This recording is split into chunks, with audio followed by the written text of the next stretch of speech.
Apocalipsis 16, versículo 12, donde está el sexto ángel o la sexta copa, que es la guerra del Armagedón, antes de la séptima copa, que ya es la destrucción total de la ecología y del mundo. Dice: el sexto ángel derramó su copa, Apocalipsis 16, versículo 12, y veamos con mucho cuidado lo que dice. Sobre el gran río Éufrates, y el agua de este se secó para que estuviera preparado el camino a los reyes del oriente. O sea, vemos aquí una intervención divina y una intervención satánica en el mundo.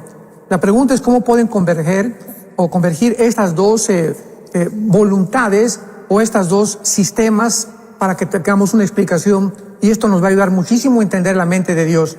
Entonces vemos que aquí Dios está preparando, manda un ángel para que se seque el río Éufrates y para que los reyes del oriente se dirijan hacia la planicie, que es el Valle del Megido, que está en Israel, que es donde va a tener lugar la Tercera Guerra Mundial.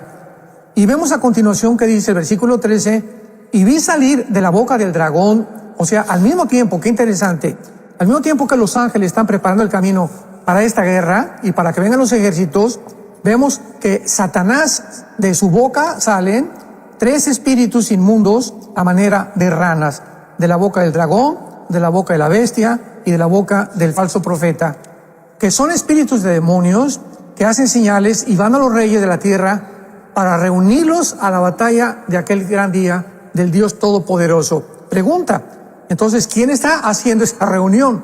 ¿Quién está detrás convocando esta reunión para la Tercera Guerra Mundial? Porque por un lado vemos que Dios está interviniendo y por el otro lado Satanás está enviando y contribuyendo a este plan sin que él se dé cuenta, lo vamos a explicar, sin que él se dé cuenta que algo está mucho más grande que él, que es Dios, porque Dios es omnisciente y todo lo sabe. Y para poder entender esto, regresemos a la cruz, hace 2000 años. Vemos que la cruz fue una trampa también. O sea, la Biblia es clarísima, Isaías 53, Dios quiso castigar a su Hijo. Fue un plan entre el Hijo y el Padre, la cruz del Calvario. Pero al mismo tiempo, Satanás aprovechó este momento, porque vemos desde el principio que comenzó a atacar a Cristo. Si tú eres el Hijo de Dios, di esto; si tú eres el Hijo de Dios, aviéntate del templo, etcétera, etcétera. Entonces Satanás creyó que la cruz era precisamente el momento en que él iba a impedir que la semilla de Eva, ¿verdad?, pudiera traer al Mesías, o que pudiera el Mesías llevar a cabo su ministerio de cortarle la cabeza. Y entonces qué sorpresa se dio Satanás, porque nos imaginamos cuando muere Cristo había, yo creo, una sinfónica satánica arriba en el cielo. Amén, esto y el otro, así sea, qué bueno, ya murió el Hijo de Dios. Y a los 3 días, el susto que se llevó cuando Jesucristo vence la tumba y sale vencedor. Entonces vemos en Colosenses 2 que dice que exhibió a las potestades completamente, y para que el mundo supiera quién era realmente el que está a cargo del programa en el mundo. Esto nos ayuda mucho a comprender la Biblia, para que podamos entender que al mismo tiempo que Dios es soberano y Dios tiene un programa que nadie va a poder cambiar, al mismo tiempo Él culpa a las personas que están involucradas en ese programa, como en Hechos capítulo 2. Dice la Biblia que Pedro se levanta en el día de Pentecostés y dice: de acuerdo al determinado consejo y anticipado conocimiento de Dios, vuelvo a repetir, de acuerdo al predeterminado consejo y anticipado conocimiento de Dios, Cristo murió en la cruz. Pero al mismo tiempo, Dios culpa a Herodes, Dios culpa a Pilatos del asesinato de Cristo. Entonces, aquí es la pregunta, que es por eso lo maravilloso y lo precioso de la teología. ¿Cómo es posible que Dios haya planeado la muerte de Cristo y culpe también a los que estuvieron formando parte de esta crucifixión? Y lo mismo ya en tercer lugar, el ejemplo de Judas. Judas, pues ya estaba escrito que él era el hijo de pecado, el hijo de perdición. Pero al mismo tiempo vemos que Dios había planeado que Judas fuera el que entregara a Jesucristo. Y Judas está ahorita en el infierno y va a pasar al lago de fuego posteriormente. Judas se puede levantar en el día del juicio y decirle a Dios: oye, pero ¿cómo es posible que tú me condenes si tú me escogiste para que yo entregara a tu Hijo Jesucristo? Traigo todo esto a colación, Roger, porque son preguntas que son las que más nos han hecho en los últimos meses acerca de cristianos sinceros, personas, ¿verdad?, que están buscando de alguna manera creer que hay contradicción en la Biblia. Y por eso traigo esto a colación antes de entrar en materia, porque pues Dios en el día del juicio le va a decir a Judas: sí, Judas, claro que sí, yo sabía que tú ibas a entregar a mi hijo, pero al mismo, eso porque Dios es omnisciente, o sea, Dios conoce las cosas por anticipado, pero al mismo tiempo que yo sabía eso, te di la oportunidad durante estos años que estuviste conmigo, Jesucristo, de que pudieras arrepentirte. O sea, mi amor se manifiesta aún viendo yo que tú ibas a tomar esa decisión. Yo no podía impedirla, porque si lo hubiera impedido, hubiera violado la característica más grande que les he dado a los seres humanos, que es el libre albedrío. Así que esta es la razón por la cual somos responsables, y en el infierno va a haber un letrero, ¿verdad? No puede haber un letrero que diga, pues yo estoy aquí en el infierno porque Dios no me escogió, ¿verdad? Que es el hipercalvinismo. Entonces es una exageración. Entonces en el infierno y en el lago de fuego van a estar las personas que deliberadamente tuvieran la oportunidad de poder aceptar la salvación. Así que es lo que sucede y lo que vamos a ver en el juicio final de las copas del Apocalipsis. Salmo 9:15, este versículo me encanta. Salmo 9:15 dice, se hundieron las naciones en el hoyo que hicieron, en la red que escondieron fue tomado su pie. O sea, al mismo tiempo que Dios sabe perfectamente bien por su omnisciencia a dónde va a desembocar y dónde va a terminar el mundo, vemos que es las mismas naciones las que están propiciando que se lleve a cabo el plan de Dios, porque Dios sabía lo que iban a hacer. Pues ahorita, ¿qué están haciendo las naciones? Se están hundiendo, están haciendo un hoyo cada vez más profundo sin darse cuenta que ahí van a caer. Y en la red, o sea, en la trampa que las naciones están escondiendo para nosotros, para la población, como la pandemia y las vacunas y esto y el otro, y ahora que se viene que la viruela del mono y puras barbaridades, y tratar de llegar al control de las naciones, quitar la soberanía nacional a las naciones, el Foro Económico Mundial que va a crear una superraza. Todo eso es control, sin darse cuenta que es una trampa en la que ellos van a caer. Y este es donde va a converger completamente al final la Tercera Guerra Mundial. Todo el mundo está, politólogos, escritores, filósofos, personas, políticos, preguntándose, antropólogos, ¿realmente estamos al borde de la Tercera Guerra Mundial? El mío presidente Donald Trump acaba de hacer una declaración que estábamos a borde de una Tercera Guerra Mundial, y la respuesta no es correcto, no es verdad, porque no estamos al borde de una Tercera Guerra Mundial nuclear. La Biblia lo dice claramente. La Tercera Guerra Mundial, conocida como la guerra de el Armagedón, la palabra Har-Magedón en el hebreo significa el monte de la matanza, y se va a llevar a cabo en el valle de Josafat, en el valle del Megiddo, y va a ser cuando todas las naciones del mundo vengan para tratar de destruir a la nación de Israel. O sea, no va a ser una guerra de China contra Rusia y Rusia contra Estados Unidos, porque posiblemente ya ni Rusia ni Estados Unidos existan para la Tercera Guerra Mundial. Es muy probable que Rusia caiga también, al igual que Estados Unidos. China sabemos que va a sobrevivir, aunque no va a tener una participación directa, porque el gobierno, repito, pues va a ser islámico. El anticristo surge en lo que es la Mesopotamia geográfica del Medio Oriente, que fue Siria e Irak, y de ahí, de acuerdo a Daniel 8, de ahí surge la persona del anticristo, que va a ser para los musulmanes el Mahdi, el líder que va a traer, o el Mesías que están esperando ellos, para nosotros el anticristo. Así que no nos encontramos más que en un mundo donde estamos en los principios de dolores. Estamos bien, va a haber guerras, posiblemente la próxima guerra sean de las naciones árabes otra vez contra Israel, pero la Tercera Guerra Mundial, la cristiandad, nosotros ya no vamos a estar aquí, gracias a Dios.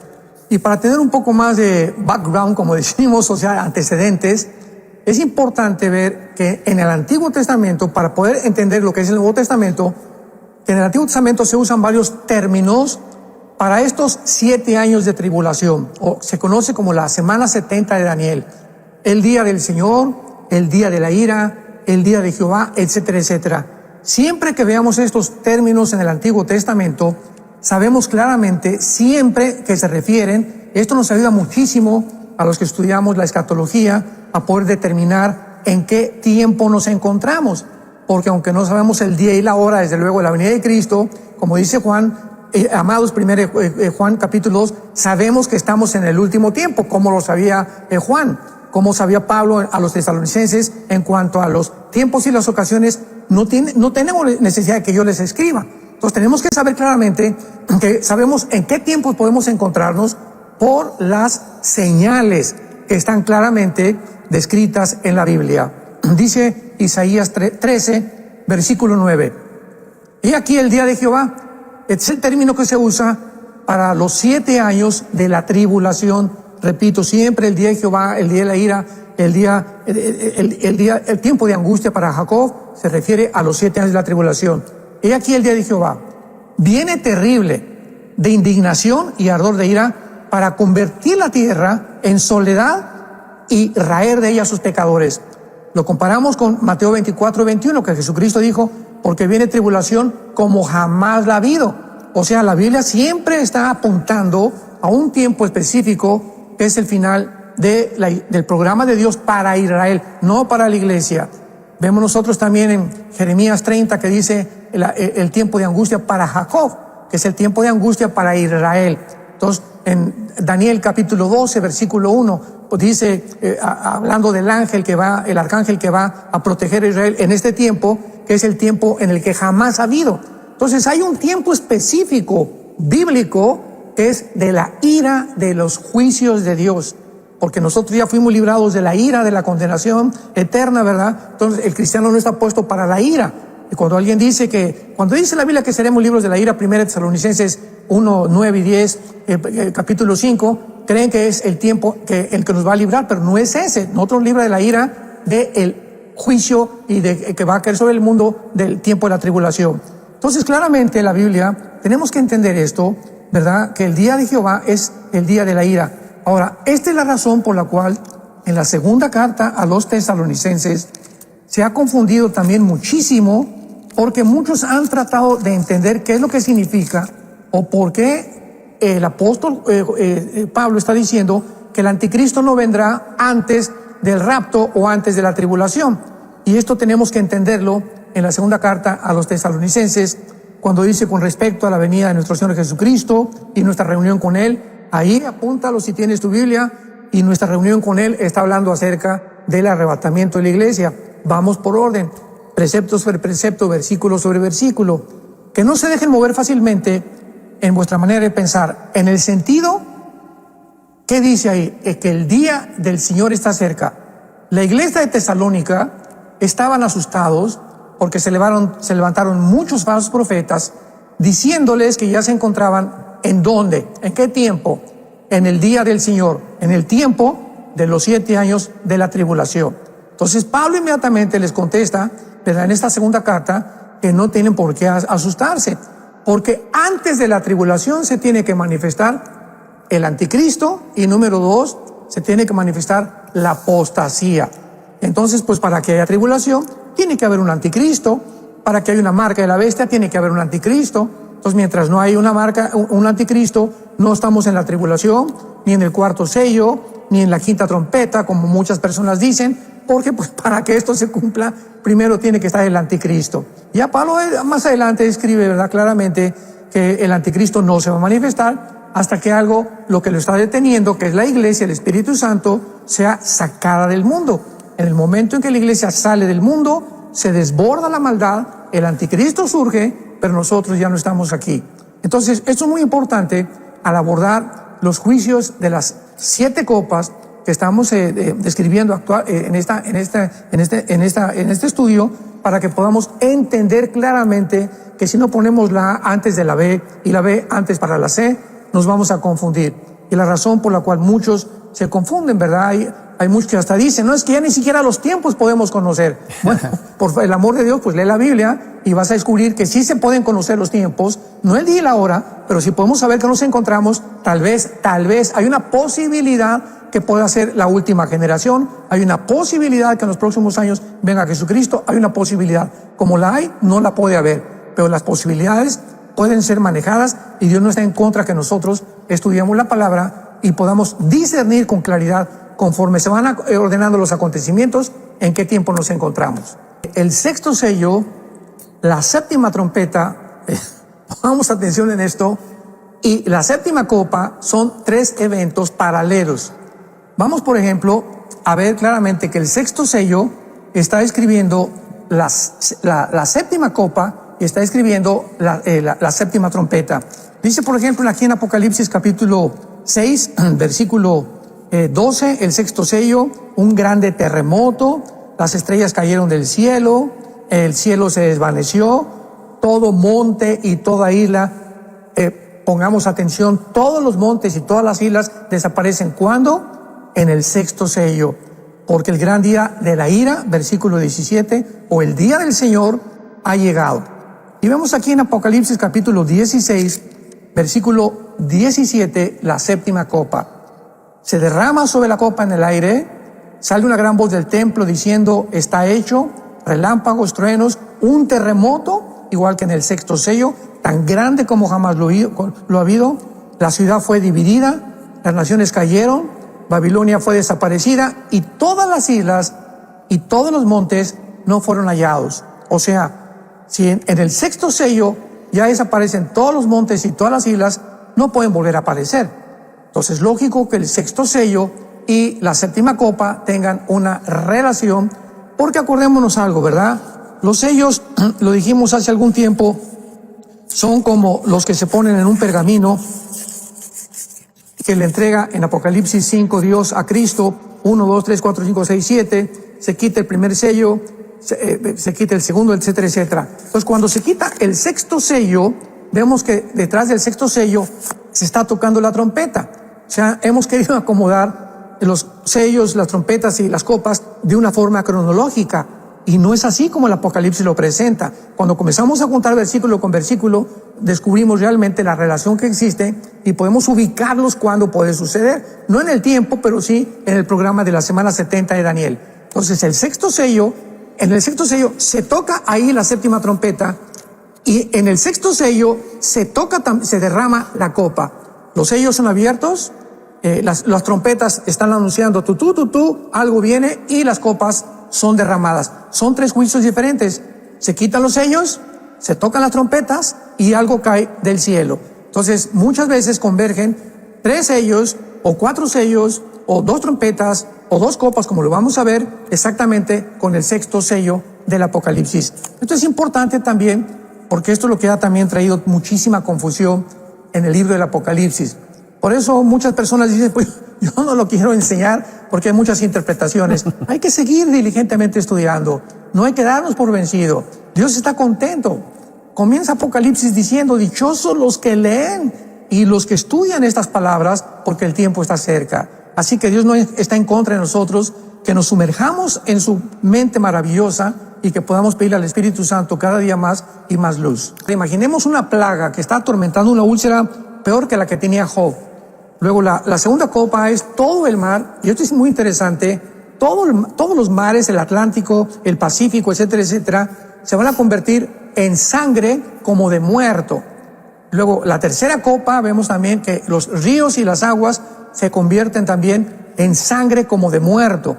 Y es interesante que en el tercer ángel que derrama esta copa, haya un dicho que diga, ciertamente, Señor, Dios Todopoderoso, tus juicios son verdaderos y son justos. Porque hay mucha gente, ¿cómo es posible que Dios pueda mandar estas cosas y atormentar a la humanidad? Bueno, ahorita ¿quién está atormentando a la humanidad en el siglo XXI? Nosotros mismos. Experimentos con los niños, a punto de legalizar la pedofilia, a punto de poder quitarles a los gobiernos, a los padres los niños, todos estos experimentos que están haciendo, propagándonos, llenándonos de terror todo el día, que esto y el dólar, y que se va a caer, y que el petróleo. Estamos en un mundo convulsionado por el miedo, por la angustia, por el temor, por el estrés. ¿Quién lo está produciendo? El mismo mundo. Entonces es justo, como dice la Biblia, aquí en Apocalipsis 16, versículo 7, que los juicios de Dios que van a caer sobre la tierra, pues porque lo merecen. ¿Quién va? Todos estos pedófilos y pedrastas, ¿verdad? Y todos estos asesinos y todos estos gobernantes que han tratado de explotar a la gente y que no han hecho más que hacernos sufrir a nosotros. Para Dios es justo y dice, llegó el momento, señores, líderes que me van a entregar cuentas. Así que no juzguemos a Dios sin antes entender en qué condición nos encontramos. Y por eso, como dice Jonás, los primeros 4 juicios son tan terribles que si no se hubieran detenido, ¿verdad? Si Dios no hubiera relajado, hubiera acabado la humanidad.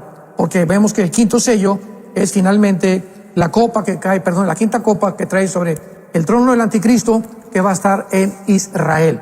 Porque el anticristo, cuando Jesucristo venga, va a ser localizado en Jerusalén. Entonces todo Israel será completamente lleno de tinieblas, porque lo convirtió el anticristo en su reinado y en su centro o sus cuarteles generales de su gobierno. Dice Romanos 8:1 que ninguna condenación hay para el que esté en Cristo Jesús. Dios ha pagado por el castigo eterno que merecíamos, el infierno que merecíamos y el destino de condenación eterna que merecíamos. Todo lo llevó Él sobre la cruz del Calvario. Ahora también es muy importante que nosotros podamos entender, ¿verdad?, que estas copas tienen claramente un propósito para que podamos nosotros ir poco a poco acercándonos al final de las copas, que es la séptima, y que vamos a ver claramente que pues ya es la consumación de todas las demás. Pero esto es muy importante porque esta será la copa que atemoriza al anticristo, la quinta copa. Dice la Biblia que se derrama sobre el trono de la bestia y su reino se cubre de tinieblas. Vamos a comparar este pasaje con Daniel capítulo 11. Es muy importantísimo que cuando estudiemos la Biblia no saquemos un solo versículo nada más, porque, ¿verdad?, se saca fuera del contexto, se hace un pretexto, como dice el dicho. Entonces tenemos que comparar siempre Daniel con Apocalipsis, con Ezequiel y con Zacarías, principalmente, y con Joel, Ezequiel, Isaías, Daniel, Joel, son importantísimos para estudiarlos junto con el Apocalipsis o el Apocalipsis con estos profetas, porque estos profetas nos dan claves que se encuentran en el Apocalipsis de símbolos que se convirtieron en símbolos para que podamos nosotros interpretarlos de acuerdo a las Escrituras.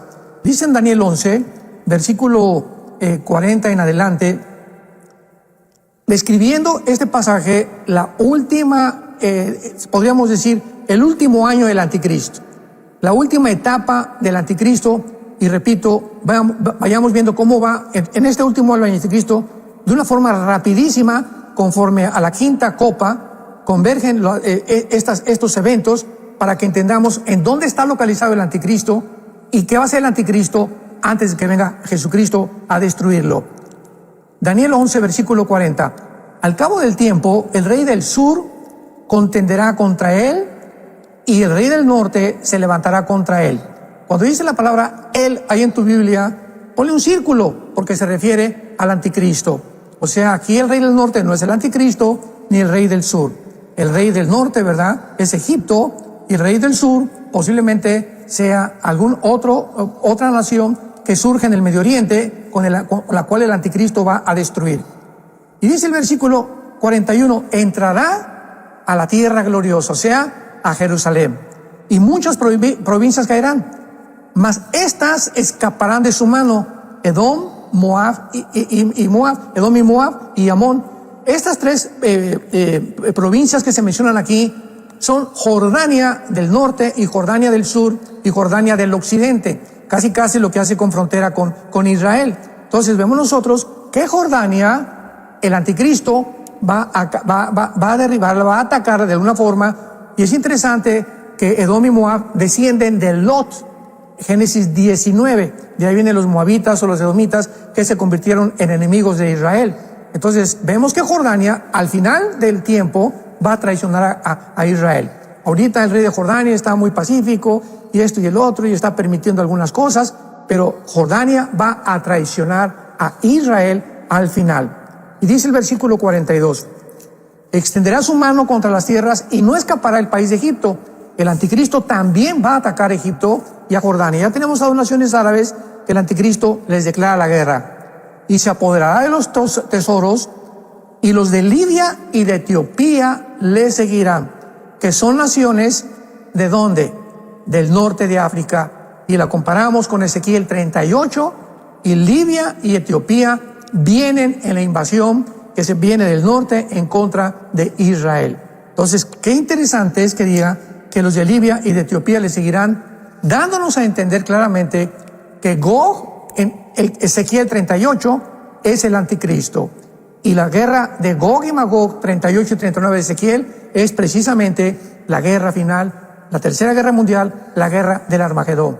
Porque al final de la guerra de Gog y Magog, Israel se reconcilia con Dios, Dios los perdona, Dios derrama un espíritu de arrepentimiento sobre la nación de Israel, y es el propósito del refinamiento que Dios quería para Israel, que para que pudieran entrar al milenio junto con la iglesia y que pudiera Dios cumplir la promesa que los iba a restaurar antes de su segunda venida. Y finalmente dice el versículo 44, noticias del oriente y del norte lo atemorizarán, que fue lo que leímos en el libro de las copas, ¿verdad? Que el anticristo va a ser atemorizado por noticias que vienen del oriente. O sea, el oriente no solamente es China, ¿verdad? Puede ser Turquía, pueden ser otras naciones, pero aquí vemos que estas noticias lo van a atemorizar, lo que nos da a entender que el anticristo no va a gobernar el mundo entero, porque va a haber naciones que se van a oponer contra él. China no va a estar bajo gobierno del anticristo. El anticristo tendrá 10 gobiernos nada más para controlar el mundo entero, y plantará sus tiendas en los mares y el monte glorioso, y más llegará a su fin y no tendrá quien le ayude. Así que es interesantísimo esto de ver cómo terminará el anticristo ahí en Jerusalén. Va a atacar Jordania, finalmente va a atacar Egipto, y cuando acabe con estas dos naciones árabes, viene Jesucristo en la guerra del Armagedón, y entonces ya termina completamente con la segunda venida de Cristo la historia también para Israel.